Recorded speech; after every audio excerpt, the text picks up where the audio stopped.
Selamat datang dan kembali lagi di BT Channel. Ketua Umum PKB Muhaimin Iskandar alias Imin dikenal sebagai politisi jago belok. Saat di Pilpres 2024, dia keluar dari Koalisi Indonesia Maju (KIM) dan bergabung dengan Koalisi Perubahan menjadi cawapres pendamping Anies Baswedan.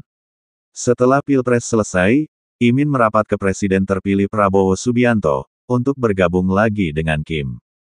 Manuver ini terlihat saat Imin menemui Prabowo di rumah dinas Menteri Pertahanan di Jalan Widya Chandra, Jakarta Selatan, Kamis, tanggal 8 Agustus tahun 2024 malam. Imin datang didampingi Wakil Ketua Umum PKB Jazilul Fawait. Imin dan Jazil tiba sekitar pukul 18.45 waktu Indonesia Barat. Kedatangan keduanya disambut Ketua Harian Partai Gerindra Sufmi Dasko Ahmad.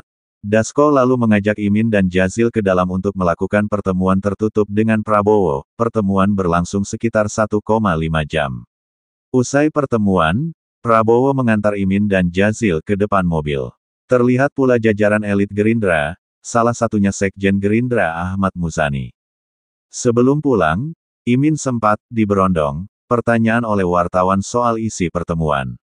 Imin menjawab sambil senyum. Sudah lama nggak silaturahmi. Hari ini kita bertemu silaturahmi, ucapnya, saat ditanya lebih spesifik soal kemungkinan gabung dengan KIM di Pilkada 2024, Imin tak menjawab dengan lugas. Ini membahas negara ini, bukan Pilkada saja, ucapnya. Ketika ditegaskan apakah PKB akan bergabung dengan KIM menjadi KIM Plus, Imin malam berkelakar. KIM Plus itu apa? Apanya Kim Jong-un? Selorohnya. Imin menegaskan, pertemuan tersebut tak hanya bicara urusan politik di daerah, tapi juga mengenai proses pembangunan nasional yang akan dilakukan bersama-sama. Intinya PKB Gerindra siap mensukseskan, tandasnya, sementara, Prabowo enggan bicara banyak soal isi pertemuan itu. Ia hanya menjelaskan bahwa Imin menyampaikan undangan untuknya ke acara Muktamar PKB. Saya diundang Muktamar PKB, terang Prabowo. Menteri Pertahanan ini memastikan akan menghadiri Muktamar PKB tersebut. Insya Allah hadir, Imbu Jazilul Fawait bicara blak-blakan. Dia menerangkan, pertemuan Imin dan Prabowo membahas seputar urusan politik hingga kebijakan pemerintahan yang akan datang.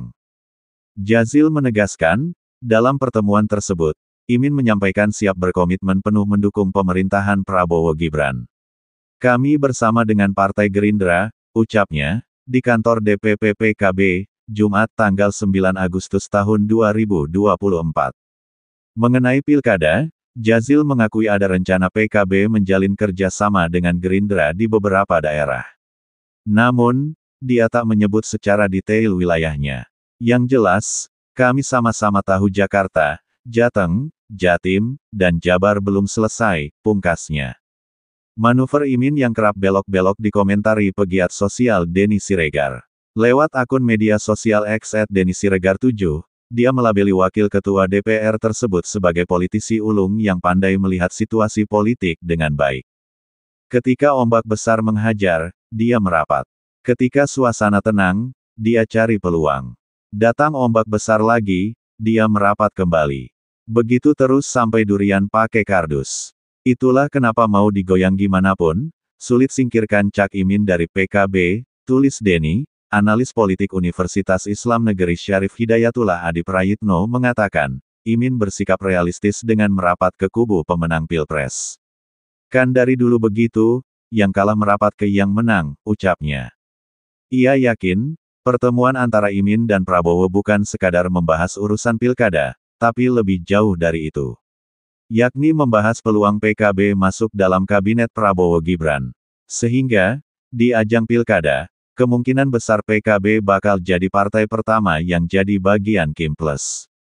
PKB itu diajak dalam koalisi Prabowo Gibran di 5 tahun datang. Tentu salah satu uji loyalitas dan komitmen politiknya di sejumlah pilkada. Partai seperti PKB harus seiring sejalan dengan KIM, salah satunya di Jakarta, ujarnya. Bagaimana menurut Sobat BT semua tentang hal ini? Silahkan beri komentar dan sarannya, terima kasih.